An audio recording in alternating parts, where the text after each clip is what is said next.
ZVP. Starting map is Daybreak. Let's start it off in the top right-hand corner as the pink Zerg. It is, of course, I, also known as Galaxy.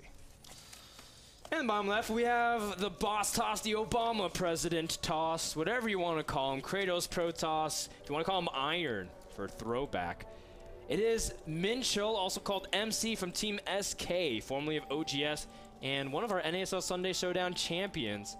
MC is he still the most winningest player in Starcraft II? I think he is the most winningest He's player. easily won over 300K of prize money. 300,000. Do you imagine what NASL could do with a budget of 300,000? That alone is just so impressive how MC's been able to do in StarCraft II. And this player is just so dominating. NASL is one of his homes. He was a finalist in Season 1. And we're talking about how weird it is having an NASL finals without Sen. How weird would it be to not have an NASL finals without MC? Just him being on stage. His stage presence is phenomenal.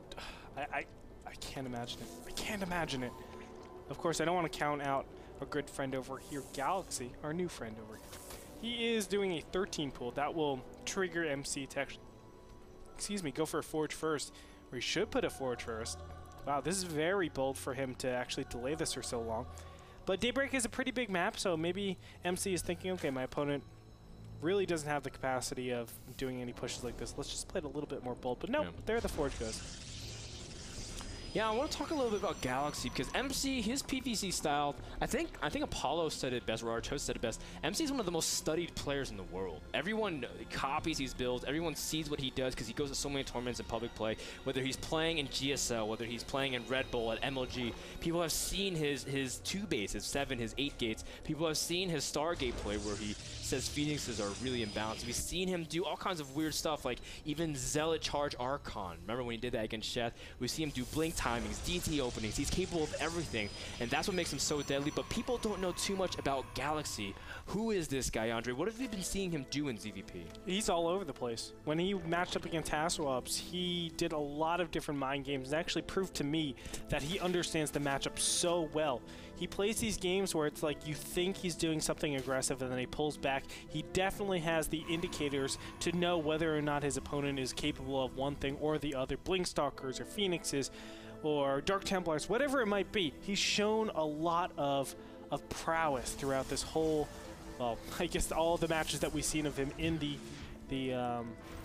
what was it? The NASL Open tournament. Yeah.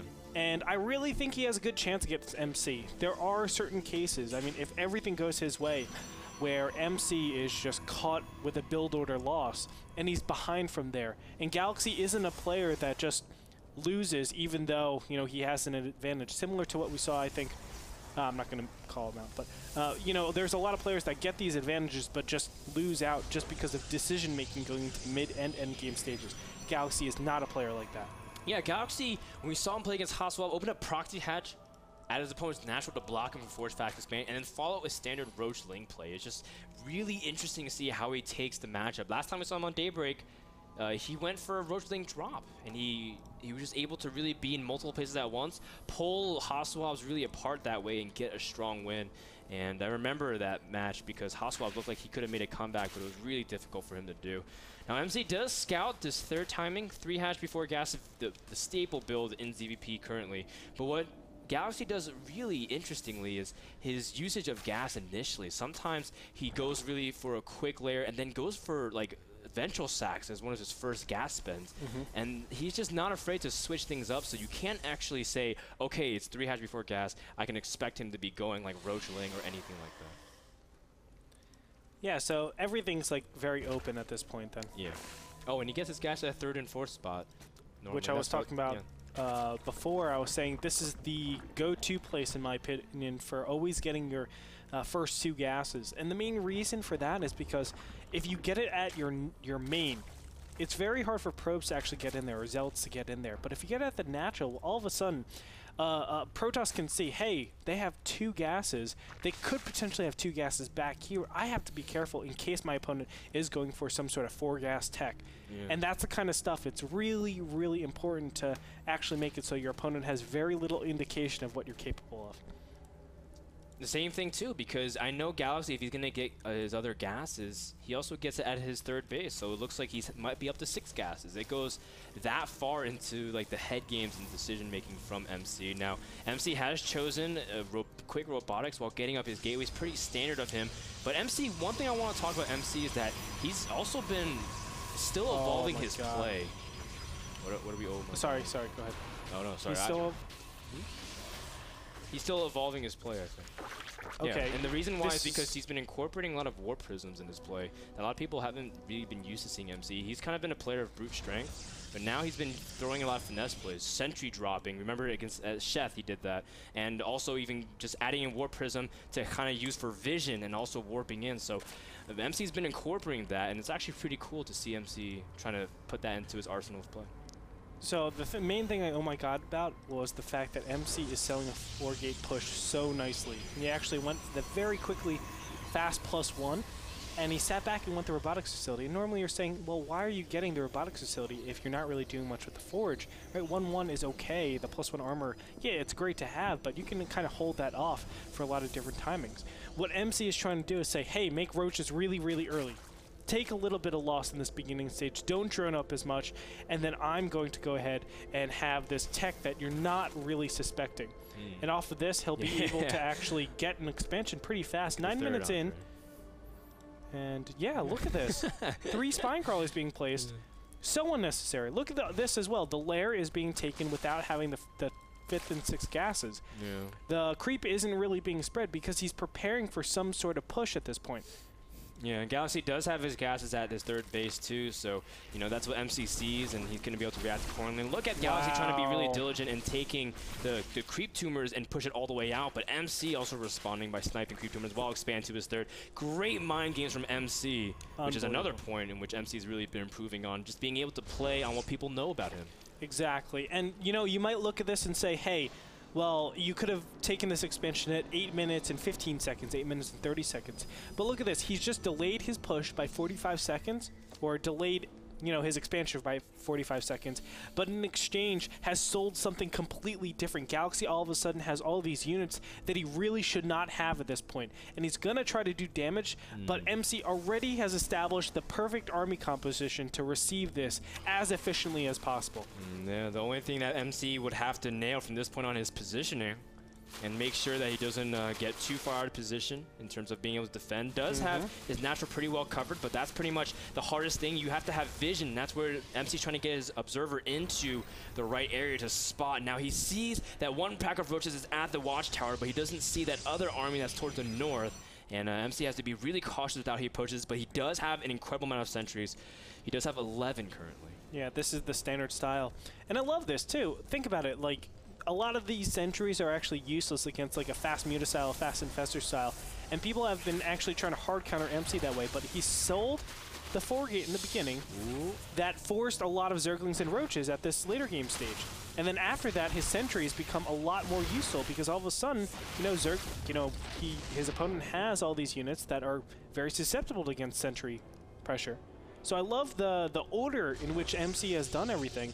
And he's sold the perfect things to give him the greatest composition against composition. And now Galaxy really can't break him. Galaxy's trying to get his upgrades, and I don't think Galaxy really intends on pushing at all. If the opportunity presented himself, then he might be able to capitalize, but for now, Galaxy, you can see he's just making more units, getting his upgrades, and I don't think he should really force himself in. He could lose a lot of units. Oh, and MC traps a huge amount of Zerglings and makes sure they can't run around, and that's actually a huge blow to the army, just because Zerglings are there for the surround, and also at the natural good defense as well from MC. Then Burrow will save a couple of these roaches, just 2 actually. There's an observer right around the corner if you want to go spot it out, but and not to say, you know, we're going on about how great MC is, Yes, he's doing great, but Galaxy is surprisingly doing very well as well. 4th base is already being established at this point.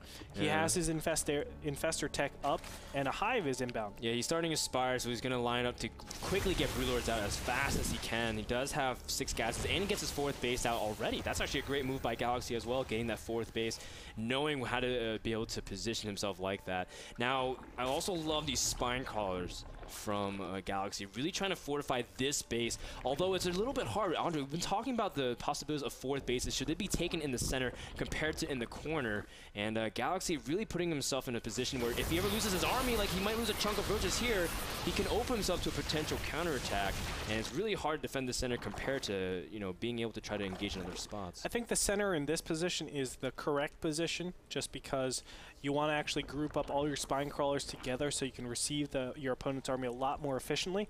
At this point, MC obviously wants to push out, but now he's pushing out into a bunch of spine crawlers and infestors. So once you lose all your sentries, you're dead. This gives him a lot of time to actually get his hive tech up, which of course is the broodlords. It takes quite a long time for broodlords to pop up, but everything has been done correct. And this Spire should be prioritized right now. There it is. Look at that. The Spire finishes, and instantly he has the Greater Spire being made. Well, Roach is caught out of position again. MC locks them down. And you can see the burrow as well, but MC does have an observer at the watchtower if he wants to bring them. Oh, in fact, though, the Roaches are still on burrow, and they blink forward. They can actually flank the sentries and the Immortal. And the Roaches are just going to try to see if they can swipe the Immortal, but they don't actually get it whatsoever. Zergling's also threatening a surround, but MC managed to dodge a pretty big bullet there. Now look at this, taking the 5th base. I think MC's inactivity is actually killing him at this point because he's still on, you know, for the most part, Gateway Immortal. Just now getting his first Colossus, but this is pretty delayed. And the fact of the matter is the Infestor count actually locks everything down in time. I don't think he'll be able to kill the Spine Crawlers efficiently, and because of that, obviously taking the loss. He does have a lot of Immortals, and MC, the timing is now. Greater Spire is about to finish. And obviously, you don't want to let the Zerg get those Broodlords up, especially by the Infestor count. And you can see MC does force field the army off. And you can see a huge flank of Zerglings was ready in case MC wanted to commit. That would have been the coolest thing for Galaxy if he was able to get that surround, but good force fields keep them alive. The Zerglings, they're actually doing wonders for Galaxy. This keeps MC pretty far back because all of a sudden all of these units, all of these positions are, you know, are threatened. The 3rd base, if he loses that, he's on the worst 2 base in the world since the main is about to dry up as well. A group of Zerglings will go to the bottom here, but Broodlords have already been started. I don't know if he can actually hold this as Zerglings go to the 3rd base. And you can see MC, well, he does have a lot of cannons, and he can warp in. Oh, he can't warp in. He's supply blocked. Yeah, well, that's really tough. MC's going to position himself in the bottom right corner for that 4th base. But just like you said, you know, MC going to lose that economy at the 3rd. Very critical blow indeed. MC takes out this base in the bottom right corner. More Zerglings going in to try to go for a counterattack. Also at the natural as well, but MC does manage to pick it off. Oh, nice Colossus positioning. Keeps him alive over there at the natural. But how does he actually approach his Spine Crawlers are actually not repositioned. That was a big blow, but now the Broodlords get up here. He has to be very careful. He does not want to lose any of these Broodlords. Give up the 5th base, that's fine. You know you already did economic damage to your opponent. Just sit back, get more Broodlords, keep exchanging your Zerglings. You're in a really, really good position.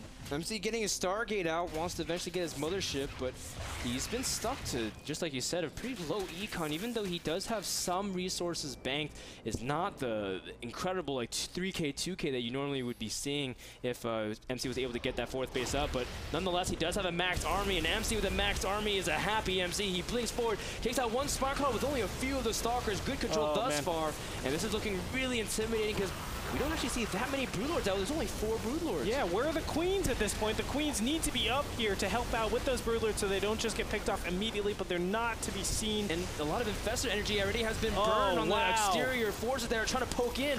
And MC is blinking forward, taking out those Broodlords, and actually dissecting the Zerg army, this late game Zerg army that everyone's been touting about. But because the fact that there's no Queens and there's not a lot of Broodlord support, more Broodlords are hatching, but the Infestors are already almost out of energy and can't really protect it. MC is pushing forward, and the supply counts are pretty much favoring MC. MC blinks forward, snipes the base, and the Broodlords are about to drop as well. MC with a huge momentum boost. I cannot believe this on only 2 bases, and he's pushing forward. Wow. The efficiency is up the wazoo in this current position. Now he can actually, no, he misses the fungal growth.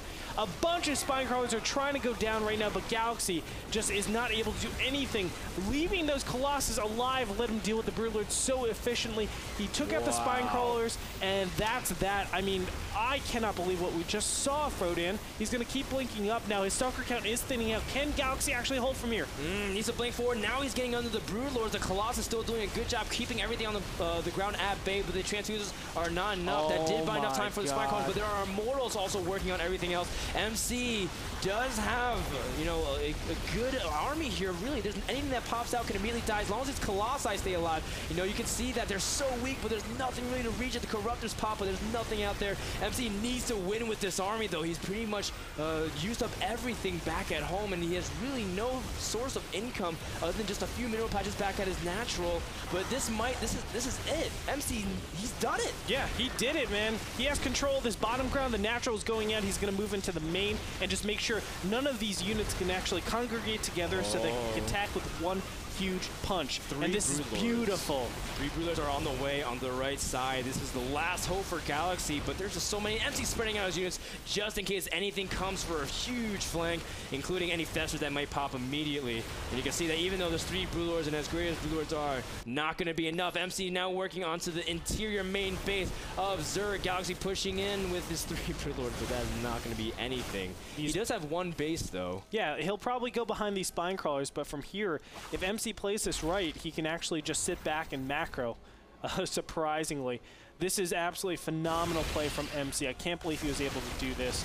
I would say the one mistake Galaxy made was obviously not having his spine crawlers, or excuse me, his queens in position, but not only that, not taking out these Colossus, which have been instrumental. Look at, oh my god, look at the kill count on these Colossus. 61 and 66 Colossi kills. It's just absurd how many units have died. Look at the units lost. The efficiency of this Protoss army has been doubled. And that is just absolutely absurd at this point. The Spire's about to die due to lack of creep. And you can see that MC has cleaned up the rest of the tech, even if the fact that, you know, he's going to get these Broodlords out. What can really Galaxy do? I guess he could turtle at this point, but MC has all the positioning in the world. There are a lot of spines, though, and it's really hard for Protoss to attack up into that. MC still has to be cautious, but he does have one Infestor also for Fungals. Oh, nice Fungal actually goes down, kills 2 of those Stalkers. From here, MC should realize, okay, let's make sure that you don't have a lot of bases. Let me check and see if you have a second base. I was about to say a fourth. A second base. Oh, a lot of Broodlords out here. They are maybe too far forward. Blink comes up, and he might take out one of the Broodlords. Yes, he does. Outstanding play by MC. Now he's going to work around to the second base. In the meantime, there are Zerglings over at the probe line, but that's going to get cleaned up very easily by Stalkers and Sentries. Yeah, MC needs another base. He does manage to clean up this other expansion from Galaxy, a very big blow indeed, because Galaxy would be stuck on one base economy, but that one base is pretty low as well. And as long as MC can play the starvation game, it'll be very good. Oh, he blinks forward, slides another Broodlord. Every single Broodlord matters so much. The fact that the Galaxy's playing with fire is so dangerous. And man, the Infestor count used to be so high, and there's only one left. I should write a book, a sequel to The Last of the Mohicans, called Last of the Infestors, man. There used to be so many of them. There were like 14 at one point with full energy. Just one. GG gets called out. MC takes game number 1 on Daybreak with a 1-0 victory, solidifying his lead just for now. But man, what a game that was.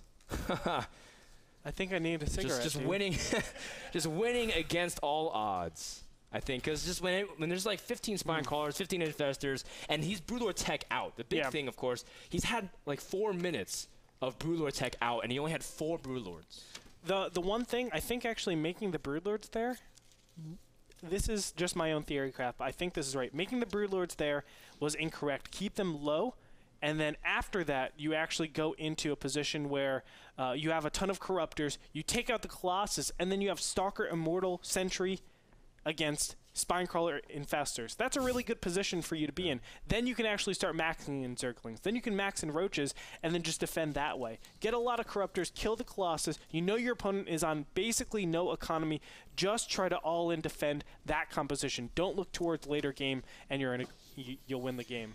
Yep, fair enough. Simple and straight. We'll be back with game number 2 after we thank Azo, the people who provide monitors for NASL Season 3. Grab your own Azo monitor at azo.com.